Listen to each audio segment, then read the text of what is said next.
So, this is part 3. We're now looking at the interior of the INEOS Grenadier, and this is an absolute world premiere, isn't it? Yeah, it's the first time we're showing it. We're quite proud of it. A lot of work went into it. We gave it some thought, and here we are. And it's very different.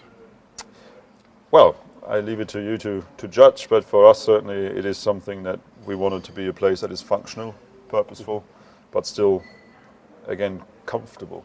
It's a good place to be, I hope. You've taken influence from not necessarily just the car industry, but also from aviation even. Yeah, for us it was all about creating an interior that is clear, easy to use, easy to understand, and keep functions also simple, meaning taking clues from particularly aviation, where you need to make quick decisions and you don't want to push the wrong button. We thought would be a good idea. At the same time, also having a modern interior and giving you the connectivity you need and want, but key functions you don't want to be in the, I don't know what menu to find your seat heating. Is a simple button will do. Yeah. And that's what we've done. And yeah, this is the result. And your dashboard extends even up into the roof. Yeah, the center console is something we added because we wanted to also have the auxiliary and off-road functions separate from your comfort functions, again, to avoid confusion and give you extra panels to manually operate things. And it's actually quite cute as well and fun. So, because we can. And with that concept, you obviously introduce then the overhead openings as well as an option, which give you roof hatches, which also can be removed, and you can drive al fresco. All right, and it also means you can have somebody standing next to you if necessary, Absolutely. looking out of the top as well. Yes. For guidance. That's something which you don't see very often. Yeah, I certainly haven't seen it before, and again, I think for us, we wanted to come together, and this is something that we feel comfortable with. Also clear in the functions in the middle. Everything is designed with also gloves in mind, so that you can operate with gloves. Obviously, a touchscreen is not really that glove friendly. However, that's why we have in the middle still the center dial to also access those functions if you have to, which is a matter of preference also off-road. Me personally, I'm also a fan of having a mechanical input in off-roading rather than fuffing around with the touchscreen. But at the same time, a touchscreen with its off-road functions and swipe functionality is also a nice element in the modern world, including other areas which we will be announcing more what we will actually have here to offer. Okay. You've also used a famous or reputable company for your seating. Yeah, glad you recognize, because a lot of effort went into that as well. No, joking apart, I think Recaro is an excellent partner, and they've done some good things to have what I would like to have is a simple, standard, comfortable seat. Because there's nothing more annoying in the car if you're getting into it and you don't have enough guidance, particularly if you're off-roading, but also on-road. And I think they've done a good job, and their know-how really helped us to provide a good seating arrangement. All right. If we sort of look at the floor in the car as well, you've got again, it's a very purposeful design. You can actually hose this out, can't you? Yeah, so we have the TPO flooring. We have drain plugs also in the front and the rear, so you could hose it out if you wish to. Carefully. You need to be sensible about these things. I mean, obviously, if you're going wild in here with a power cleaner, there will be some issues. But no, joking aside, we have designed it with that in mind. And particularly in the rear and in the trunk, we also included water barriers to make sure that nothing's going into any electronics and keep the water out. Well, hopefully, and that is the intent, it only comes in when cleaning out. So as you not see here, but maybe on the prototype over there, we spent a lot of time also sealing off the car to the outside elements to avoid dust and water ingress. So. Okay. All right. Maybe we can have a look at the back end now.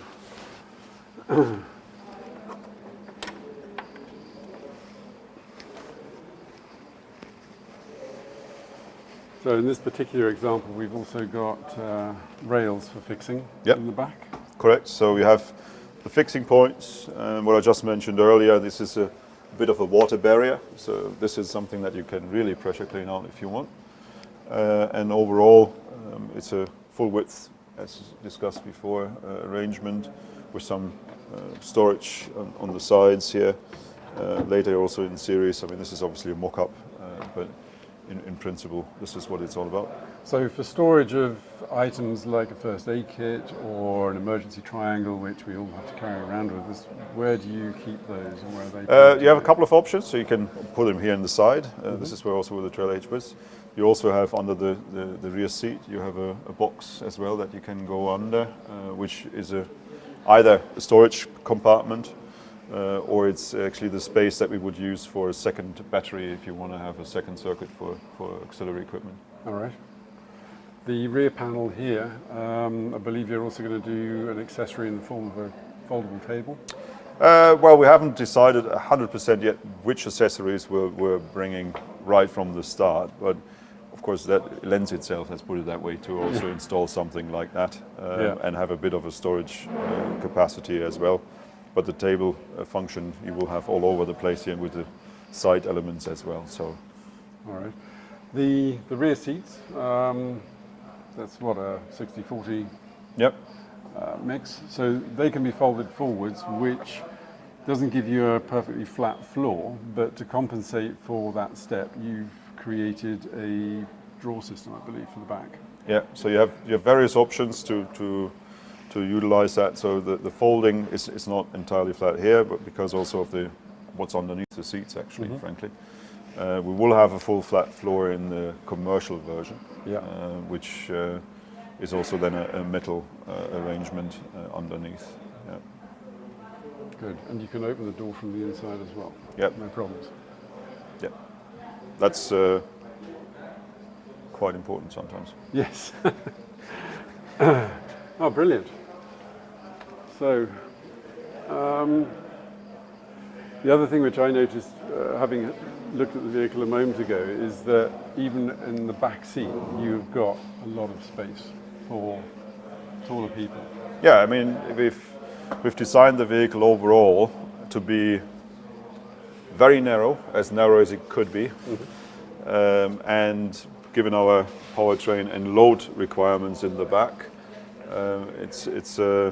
it was quite an exercise. However, I think we managed to have a good, comfortable position for passengers in the back in the passenger car setup, and this is what we're looking on right now. For the commercial vehicle, we increase the space in the loading bay, so you have a slightly different angle on the back here, and give you more loading space as well. But both positions will be in all variants in the cars, and the customer can choose what they want to install with specialist tooling. Right. So again, we've got a vehicle which is, as we've said before, built very purposefully.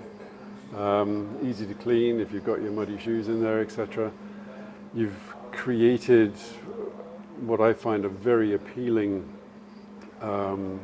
extended dashboard in the center console and on the roof, which, as you pointed out again, is good and easy to use even if you're wearing gloved hands. So you're looking at this vehicle definitely being in all climates.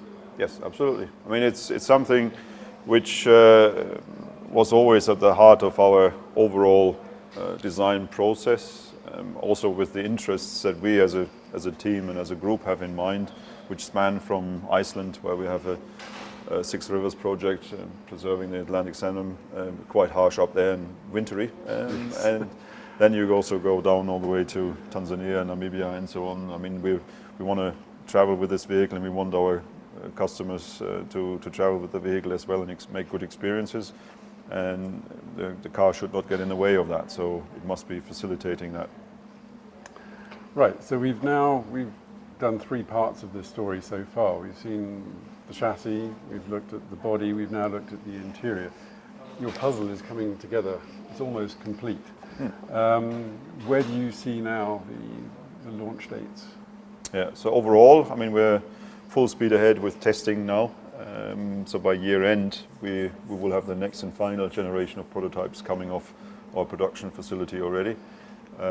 We will take orders early next year, and then have customer cars in production July in mid next year. So that's tight, but so far everything's going in the right way, and we're comfortable and happy with what we see in our testings, that all the major bugs are identified, and we're working then refining the product to be at the end what it needs to be, and that's a reliable, durable 4x4 utility. Brilliant. Well, I'm certainly looking forward to following the progress further and hopefully being able to enjoy one very soon. Thank you. Thank you very much.